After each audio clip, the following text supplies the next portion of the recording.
Nyt ollaan tultu tänne Keski-Suomeen Saarijärvelle. Täällä on nimittäin tällainen mielenkiintoinen paikka kuin Pistoke-hybridi. Ismo on täällä mies Pistoke-hybridin takana, niin kerro vähän ensin susta ja Pistoke-hybridistä.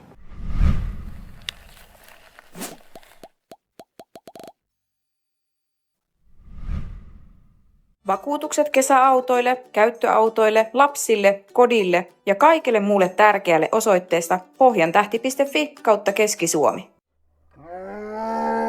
No jos aloittaisi ihan mistä tämä homma on lähtenyt, niin se on niin enemmän harrastuksesta yli 10 vuoden takaa. Niin, se yleensä nämä jutut lähtee harrastuksesta. Ja sitten mielenkiinto on kova. Niin, eli mulla oli semmonen Prius, toisen sukupolven Toyota Prius, ja sitten hankin semmoisen ja halusin sen töpselistä ladattavaksi. Joo. Rupesin tutkimaan, että onnistuuko se, ja 2011 sain ensimmäisen version tehtyä. Joo. Siinä oli amerikkalainen muutossarja ja se ei kauhean hyvin toiminut, mä ajattelin, että tätä pitää kehittää. Ja sitten siinä oli tietysti kaikki katsastusongelmat, oli muutoskatsastukset näin. Ja piti niitä selvittää, mutta tuli ajettua sillä autolla varmaan semmoinen melkein 10 vuotta. Mutta enää ei ole sitä autoa. No ei mulla enää ole se käytössä. Mutta ajathan se sähköautolla. Joo, kyllä mä nyt ajanut varmaan täyssähköautolla niin kuin, mitä yli 5 vuotta. Ja mikä sun nyt on? Eli Nissan Leaf 62 on pääautona ja sitten on työautona on sitten tuo Toyota Pro-Ace Electric. Joo, mutta siis ei tämä auto, joka näkyy taustalla, vaan tuolla pihalla ei, sitten. Ei, tuo on laitettava, no tuo valkoinen. Joo, no mutta täällä on nyt aika paljon kaikkea katsottavaa. Mä oon kuolavalojen kierrellyt jo täällä ympäriinsä, mutta mistäs me nyt sitten aloitetaan? Jos me aloitettaisiin näistä Toyota hybridiakuista, eli tässä meillä on ensimmäinen Toyotan hybridiakku, joka tuli markkinoille, oliko se 2000 suurin piirtein. Suomeen sitä ei koskaan tuotu, sitä Priusin ensimmäistä sukupolvea. Ja niin voitaisiin avata tästä tämä kotelo, niin nähdään sitten hiukan akkua. Onko nämä nyt kennoja vai moduuleita, mitä tässä nyt näkyy? Hyvä kysymys. Eli nämä on moduuleita, eli yksi moduuli aina koostuu 6 kennosta. Joo. Näissä. Ja sitten tässä on 38 kappaletta tässä ensimmäisen sukupolven versiossa ja siitä taitaa tulla reilu 300 volttia jo sitten virtaa. Ja sinänsä täällä on sitten, tässä nyt ei näe näitä liitoksia, mutta katsotaan sitten seuraavan sukupolven osalta niitä tarkemmin. Täällä on lämpöanturia ja jo ensimmäisestä sukupolvesta astihan nämä on ollut ilmajäähdytteisiä nämä. Joo, mistä se ilma kiertää sitten? Tässä ei nyt näy mitään kanavia. No tässä se näkyy tosi huonosti, että kyllä siellä näkyy noin. Se menee tuolta alta ja sitten se tulee tänne väleistä, eli näissä on väleissä aina tämmöinen ilmanrako akuissa, niin sitten se tulee sieltä ulos ja sitten se puhalletaan pois. Joo. Mikäs tää sitten on tää?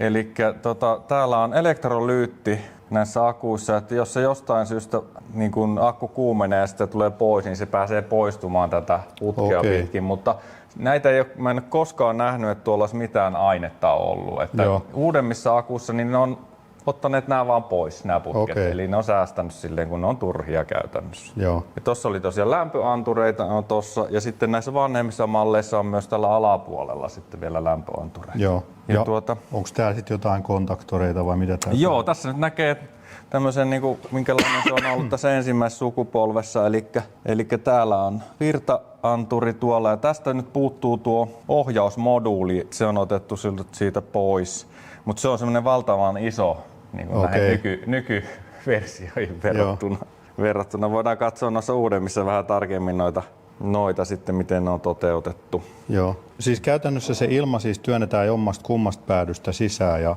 sitten se tulee jostain ulos.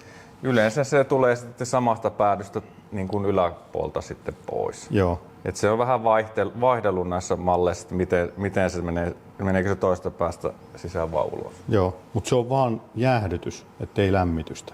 No periaatteessa se ilma otetaan niin kuin auton sisätiloista tähän.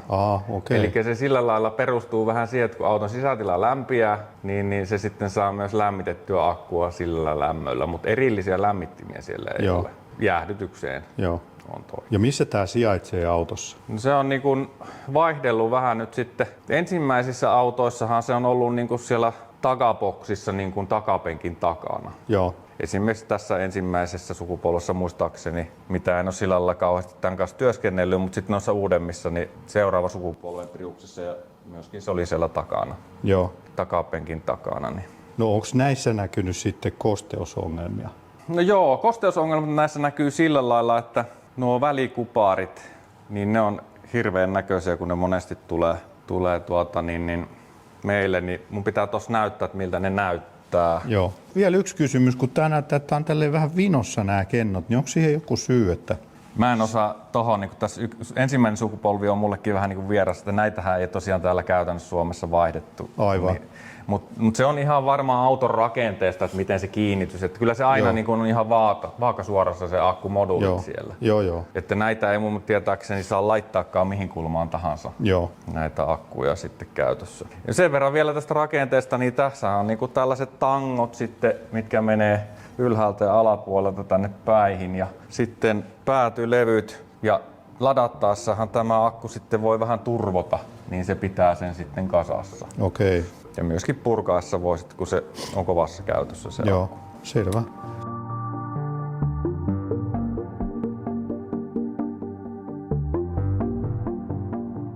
No niin, tässä meillä on sitten toisen sukupolven Priuksen akku ja näitä on varmaan ehkä eniten itse korjannut ja vaihtanut näitä moduuleita. Eli mikä vuosimalli tämä on? Eli se on 2004-2009. Joo. Eli niissä nyt on jo pitkä aikaa sitten takuutkin umpeutunut, kun Toyotassahan pitkä takuu sillä tavalla on. Niin Eli paljon se on se akkutakuu? se on nyt 10 vuotta, että olikohan se aikaisemmin 8 vuotta. Okei. Ja tietysti vaatii sen, että käytetään vallossa säännöllisesti. Kyllä joo.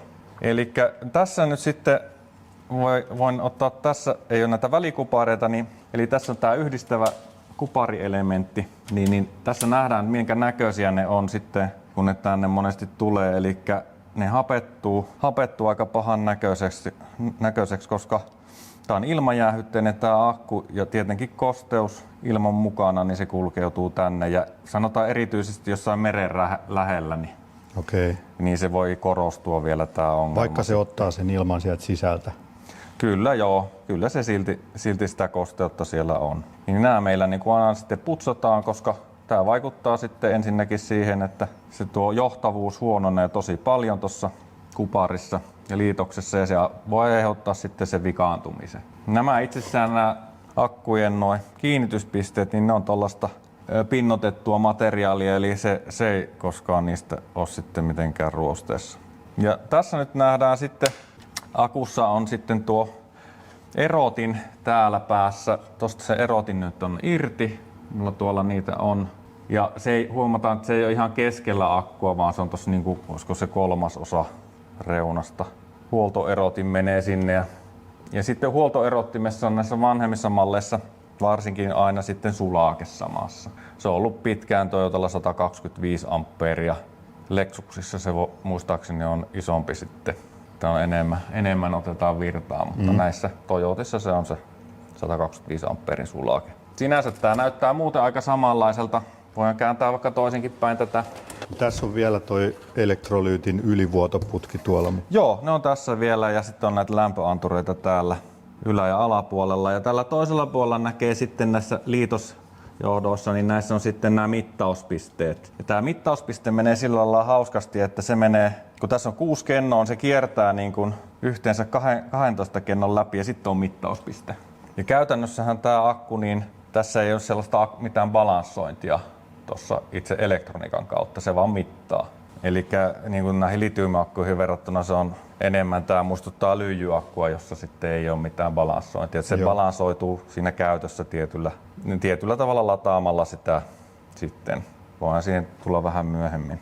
Tämä on silleen aika yksinkertainen tämä rakenne kuitenkin. Eli tässä näkyy nämä kontaktorit. Siellä on Panasonicin kontaktoreita 2 kappaletta. Sitten on tämä esikontaktori, jossa on sitten tämä vastuksen läpi menee tuosta 3. kontaktori. Ja tuossa on sitten pieni virtaanturi ja tämä ohjausboksi on sitten vähän pienempi jo kuin tuossa ensimmäisessä versiossa. Tässä se ilma on täällä alapuolelta sisään, muistaakseni se oli nyt niin päin tässä ja sitten yläpuolelta se tulee täältä sitten pois. Joo. Samoin täältä väleistä sitten tuo ilma pääsee pois. No onko tässä muita heikkoja kohtia kuin nuo hapettuvat kontaktit? No ei varsinaisesti ole, että ei niissä niinku tarvii sitten muuta niinku, mutta kun moduulit sitten hajoaa, että ei niissä oikeastaan ole. No mikäs niissä moduuleissa hajoaa sitten? Moduuleissa hajoaa yleensä yksi kenno. Yksi kenno, niin. Tossa, tääkin on nyt silleen, että tätä ei purettu vielä, mutta tossa näyttää olevan niin kuin, että on siihen merkattu ruksi. Eli se on mennyt sillä lailla, että sieltä on jo sitten yksi kenno ihan pois pelistä kokonaan. Okei, mutta siis se toimii edelleenkö, vaikka se on pois pelistä? No, auto liikkuu.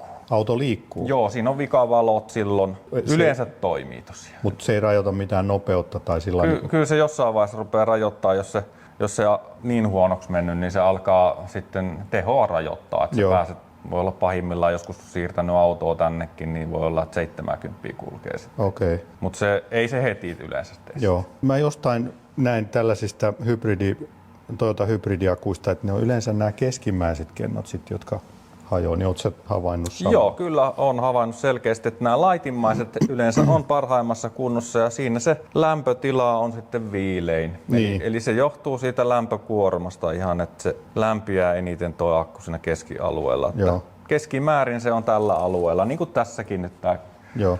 toi on. Ja sitten meillä, kun akku tulee tänne, niin ne aina mitataan semmoinen standarditesti meillä ihan yksilöllisesti nämä moduulit. Sitten saadaan semmoinen karkea arvio sen kunnosta.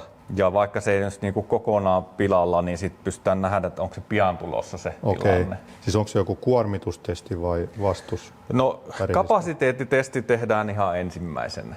Siitä näkee sen jo. Ja se on kennokohtainen? Siis moduulikohtainen, ei niin, kuuden kennon testi silloin.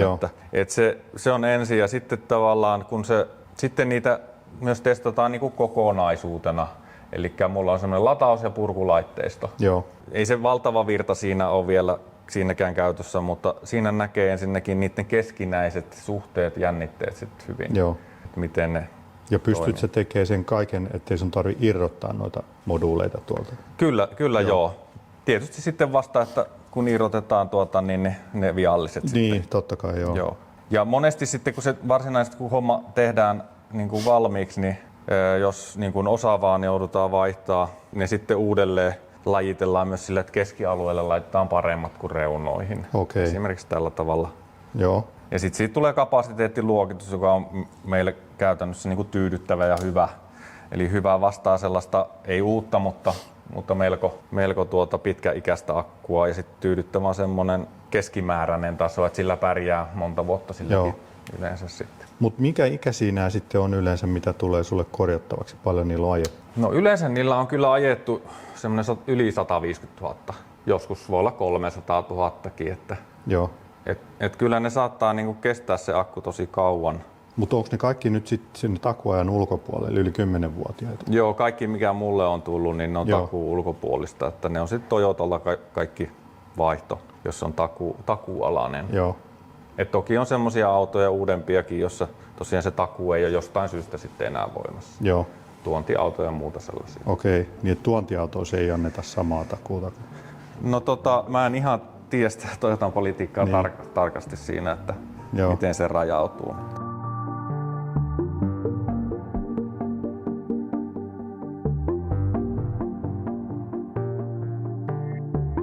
Tolleen niin kun miettii näitä korjauksia, niin periaatteessahan niin nämä on niin simppeleitä rakenteita, että niitä voisi niin teoriassa tehdä kuka tahansa, mutta ehkä se tulee siinä just se näitä niin mittausten osalta se asia, että sitä voidaan helposti tämä yksi kenno vaihtaa tai moduuli vaihtaa, mutta sitten pari kuukauden päästä hups heijaa, sieltä menee seuraava. Niin ja sitten millä nyt tällainen kotitallikorjaaja mittaa sen kennon sitten, että se mittalaitteet puuttuu. Eli mikäs vuosimalli nyt on kyseessä sitten tässä? Tässä on Yaris ja onhan tämäkin 2015 mallista näköjään tämä akku, mutta olikohan se tonne 16 asti tämä akku ollut.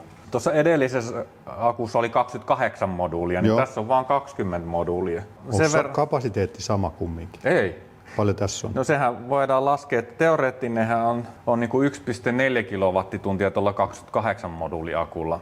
Käytännössä siitä käytetään hyvin pientä aluetta siinä. Se on hyvin teoreettinen se kapasiteetti siinä. Että mikä se alue sitten on, mitä käytetään? Eli se riippuu vähän niin kuin auton mallista, että kuinka tätä kapasiteettia käytetään. Lexuksessa käytetään vähän niin kuin railakammin sitä akkua isommalla alueella, mutta se on niin kuin jotain, mä sanoisin, että se on niin kuin jopa 30-40% alueella. Siis vaan siitä akun keskeltä 30-40%. Niin, kyllä. Eli alapäässä on ehkä 30% ja yläpäässä 30%. Joo, kyllä näin. Suurin piirtein. Tietysti Bufferia. jossain tilanteessa käytetään vähän enemmän, mutta noin keskimäärin siinä normaalissa ajossa. Joo. No miten sitten kun se vanhenee, niin alkaako se sitten käyttää niitä päitä automaattisesti? No ei suoranaisesti. Ei suoranaisesti, mutta kyllä se toki, että siinä se regenerointikyky esimerkiksi heikkenee. Huomaa, jos saat alamäkeen pitkään, niin huomaa, että se ei enää otakaan vastaan se huono akku, että se tulee nopeammin vastaan. Joo. Siinä se, mutta ei se välttämättä edes kulutukseen näy kovin paljon, ainakaan perus Toyotassa. Joo. Lexuksessa se on sitten isompi ongelma, koska siinä haetaan tehoa autosta ihan eri lailla. Joo. Mutta paljon siis tämä nyt niin voisi ajatella, että tällä akulla pääsee kilometrejä silloin, kun se on kunnossa? Niin kuin sähköllä. Sähköllä. No Toyotassa on sillä tavalla noissa, että niillähän niin kuin ei pääse kuin se 450 kilometriä tunnissa niin kuin sähköä, että se heti vaihtaa se sitten hybriditilaan sitten, että se ei se ole niin kuin muutama kilometri, jos se on niin kuin täynnä se akku, että mitä sillä sitten pääsee. Semmoinen yksityiskohta vielä voisi olla, että kun huomattiin tuossa ensimmäisessä sukupolvessa oli niin kuin 38 kappaletta, eli pitkä pötkö, ja nyt oli toisessa sukupolvessa 28, ja tässä Jariksessa, joka on pieni auto, niin on 20, niin Toyotassa on sitten semmoinen konverteri siellä inverteriyksikössä, mikä muuntaa sen jännitteen yli 300 volttia. Oho. Esimerkiksi tämän akun niin jännite on aika pieni.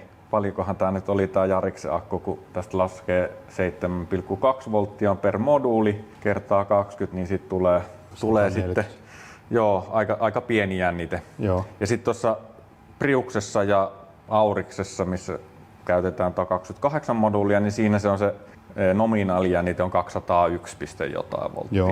Ja käytännössä se on vähän isompi käytössä, mutta ja moottorit on kumminkin samanlaisia jännitteitä, että niitä ei joo, ole erilaisia. nyt mä en muista Jariksesta niin kuin silleen, mutta ainakin noissa Priuksissa ja Auriksissa niin ne on niin samanlaisia, että ne on aina niin kuin käytännössä, se muuntaa se konverteri sen yli 300 volttia sen jännitteen. Se on jännä systeemi silleen. Kyllä siellä saadaan parempi hyötysuhde siellä moottorissa sitten ja kompaktimpi. Joo. Tässä nyt näkyy esimerkiksi tämä jäähdytinpuhallin. Joo, eli se työntää sen ilman tuosta tonne. Kyllä, eli tässä se työntää sen tonne alle ja se poistuu sitten itse asiassa täältä päästä tässä. Okei.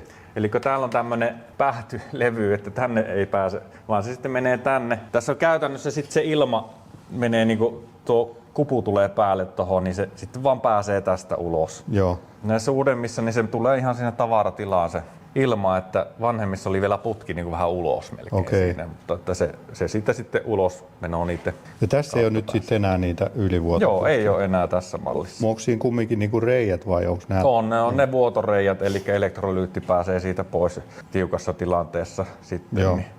Ja tässä mallissa ei ole enää sitten muuta kuin nämä päällä olevat lämpöanturit, että mikä on tietysti järkevää, kun lämpö nousee ylös, niin mitäpä niillä alla olevilla oikein. Niin. Siinä on vähän säästetty. Ja nyt sitten huomataan tässä myös semmoinen juttu, että tämä on nyt huomattavasti tämmöinen kompaktimpi kokonainen tämä ohjauspaketti, eli siellä on kaikki kontaktorit ja näinpä pois, niin tämmöinen yksittäinen paketti, ettei ole erillisiä komponentteja enää ollenkaan, että se on helpompi kasata sitten. Joo. Tässä on vielä tämä turvakytkin, niin se on vielä tuossa keskellä ja täällä laidassa sitten. Ja täällä on, nyt huomataan, että on näin pieni tämä ohjain. Ja semmoinen muutos täytyy sanoa, että Toyotalla noissa ensimmäisen sukupolven autossa oli kanväylä näissä auton niin pääekulle, mutta sitten Toyota muutti sen sarjaväyläiseksi omaksi liitännäksi, että se ei enää luettavissa. Ja se varmaan se syy oli se, että se oli aika kova se innostus aikoinaan niissä muunnoksissa, että haluttiin näitä konvertoida. Nämähän olisi kaikki pistokkeelliseksi periaatteessa modattavissa nämä autot, niin se on aika tehokkaasti estänyt sen. Se voi olla ihan hyvä turvallisuuden kannalta. Niin, että se voi olla, että se sun modaus on ollut just syynä siihen, että ei se varmaan, kyllä sitä harrastettiin tuolla varsinkin Jenkkilässä, niin sitä oli silloin 2000-luvun alkupuolella. Mutta tämä on kyllä tosi simppeli rakenteelta ja ilmeisesti tuo kuorikaan ei ole kovin tiivis, siis että se on helppo avata, siellä ei ole mitään liimoja välissä. Ei ole, että se on kyllä. Ja sitten kun se on tässä, auton sisällä, niin tässä on sitten vaan tällaiset suojalevyt sivuille, ne napsahtaa tuohon noin paikalleen molemmin puolin. Että se on aika selkeä ja yksinkertainen kyllä, että moduulit on täältä alapuolelta vielä kiinni sitten myöskin. Ja sitten on tämä putki tässä joka pitää sen kokonaisuuden ja sen paineen sitten hallinnassa. Niin, siinä ilmeisesti pitää olla joku paine, ettei ne... Kyllä joo, että ne pullistuu, että jos niitä esimerkiksi lataa tuossa pöydällä, tässä meillä nyt näkyy näitä... Niin onko tässä nyt sitten moduuli sitten tässä näkyy, rikkinäinen vai? Joo, eli tässä nyt näkyy, että joskus tuli auto semmoisessa kunnossa tänne, että tämä moduulista oli niinku paukahtanut näät pois. Että tässä on varmaan jonkunlainen palovaara ollut jo olemassa. Vähän mustunut on, joo. Et näkee, että ne on tommosia, nuo katodit ja anodit tuolla tommosia levymäisiä ja siellä on sitten elektrolyyttiä. Se on sitten poksahtanut pois. Näkee, että 1, 2, 3, 4, 5, 6 on siinä. Joo. Ja nikkelimetallihybridiakkuhan on 1,2 volttia se jännite siinä. Ja se on hyvin erilainen kemialtaan kuin litiumi. Siinä on tietynlainen muisti-ilmiö. Nikkeli-kadmiumissahan se oli suuri, mutta myöskin tässä se on. Ja näitä pystytään myös elvyttämään tietyn verran. Okei. Miten se tapahtuu se elvytys? Se tapahtuu syklittämällä. Joo. Eli ne vedetään hyvin tyhjäksi ja hyvin täyteen useamman kerran. Okei. Ja se muisti-ilmiö silloin häviää. Sen huomaa sitten, kun tekee sen jälkeen kapasiteettitestin siihen, niin se paranee se tulos. Et se, mikä me tehdään aina kapasiteettitesti, kun se akku tulee tänne, niin silloin sitä ei ole vielä käytetty mitenkään muuta. Et se on se, mikä se on tullessa se. Joo. Niin se antaa sen kunnon siitä. Tässä on itse asiassa sitten vieressä on viimeisin versio, mikä on se nikkelimetallihybridiakuussa. Tämä on ihan samanlainen periaatteessa nämä, mutta hiukan on muuttunut tämä päällypuoli tässä sitten. Ja tätä käytettiin niin 2019 asti ja sen jälkeenhän nyt sitten on se litiumi tullut näihinkin. Joo. Tässä ei ole nyt siis sähköiskun vaaraa, että mä voin... Ei ole. Tässä ei ole muutama voltti on noiden päitten välissä. Se on se 7,2 plus miinus jotain. Ja kun mä oon huomannut, että sä aika rennosti nojailet noihin koko akkuihinkin, niin niistä on vissiin poistettu kaikista ne lätkät, että siellä ei ole niinku niitä suuria jännitteitä missään. Kyllä joo. Ja tässä on tietysti tämä huoltoerotin vielä irti. Joo. Ihan Irti vaan ja nyt sitten... tarkennetaan, ettei joku katsoja siellä, että aika huoletonta menoa, mutta tämä on hoidettu tämä turvallisuus.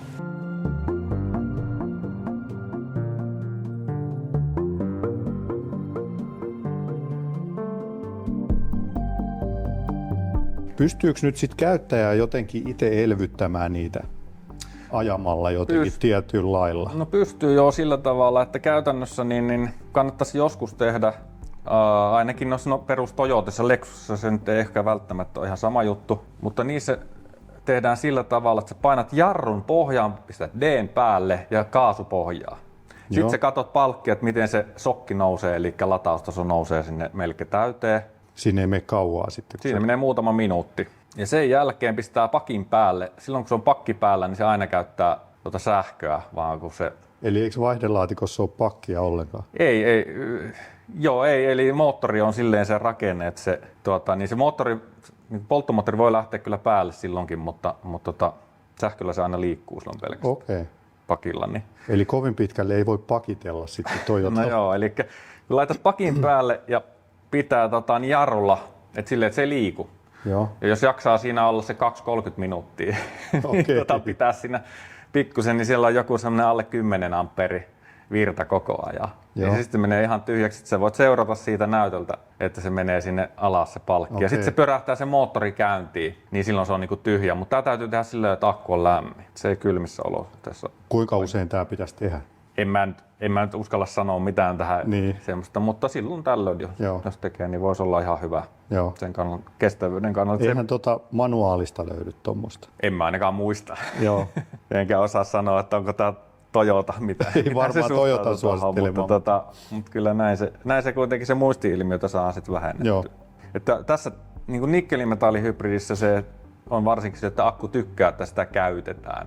Kun normaalikäytössä se virrat on niin pieniä tästä akusta, mitä otetaan monesti. Niin se tarvii vähän sellaista rankempaa väliä. Niin, kyllä. No niin, nyt tästä videosta tulee niin pitkä, että pistetään tämä 2 osaan ja seuraavassa osassa sitten katsellaan vähän lisää noita uudempia Toyotan hybridiakkujen rakenteita. Siellä vaihdetaan myös, tai ei nyt vaihdeta, mutta katsellaan myös semmoisen pakettiauton akun ja puhutaan tietysti myös korjausten hinnoista ja sitten myös semmoisesta Nissan Leaf-kuskeille tärkeästä asiasta kuin CHAdeMO CCS-adapterista. Eli mielenkiintoista tavaraa on tulossa kakkososassakin, niin käykää tilaamassa kanava ja käykää kommentoimassa, mitä tykkäsitte tästä jaksosta ja tykätkää videosta ja palataan seuraavalla videolla. Bye bye!